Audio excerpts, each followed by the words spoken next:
Last 1 இயர்ல 100% மேல returns கொடுத்த கம்பெனி இப்போ அடுத்த 1 இயர்லயும் 100% மேல கொடுக்க போகுது.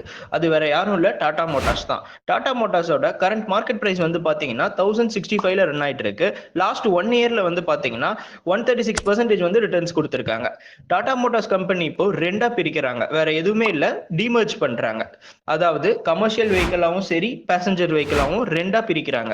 இப்போ கமர்ஷியல் வெஹிக்கிள்ல வந்து பாத்தீங்க அப்படின்னா ட்ரக்ஸ் வந்து நியர்லி 37% வந்து ஹோல்ட் பண்றாங்க. எலக்ட்ரிக் பஸ் வந்து நியர்லி 61% வந்து ஹோல்ட் பண்றாங்க. அதுக்கப்புறமா பேசஞ்சர் வெஹிக்கிள்ல வந்து பாத்தீங்க அப்படின்னா Nexon, Tiago, Jaguar, Land Rover, EV cars nearly 67% வந்து மேஜரா ஹோல்ட் பண்றாங்க. இதுக்கு முன்னாடி வேற எதனா கம்பெனி ரீசென்ட் டைம்ஸ்ல டிமர்ஜ் பண்ணிருக்கான்னு கேட்டீங்கன்னா ரிலையன்ஸ் இண்டஸ்ட்ரீஸ்ல இருந்து ஜியோ ஃபினான்ஸ் வந்து டிமர்ஜ் பண்ணிருக்காங்க. அதாவது ரிலையன்ஸ் இண்டஸ்ட்ரீஸ் வந்து நிஃப்டி 50லயும், ஜியோ ஃபினான்ஸ் வந்து ஃபார் அப்கமிங் டேஸ்ல வந்து நிஃப்டி நெக்ஸ்ட் 50 மாதிரி ரெகுலர் அப்டேட்ஸ் தெரிஞ்சுக்கிறதுக்கு நம்ம டெலிகிராம் சேனல்ல ரெகுலரா அப்டேட் பண்ணிட்டு இருப்போம். லிங்க் வந்து யூடியூப் டிஸ்கிரிப்ஷன்ல இருக்கு, ஃபாலோ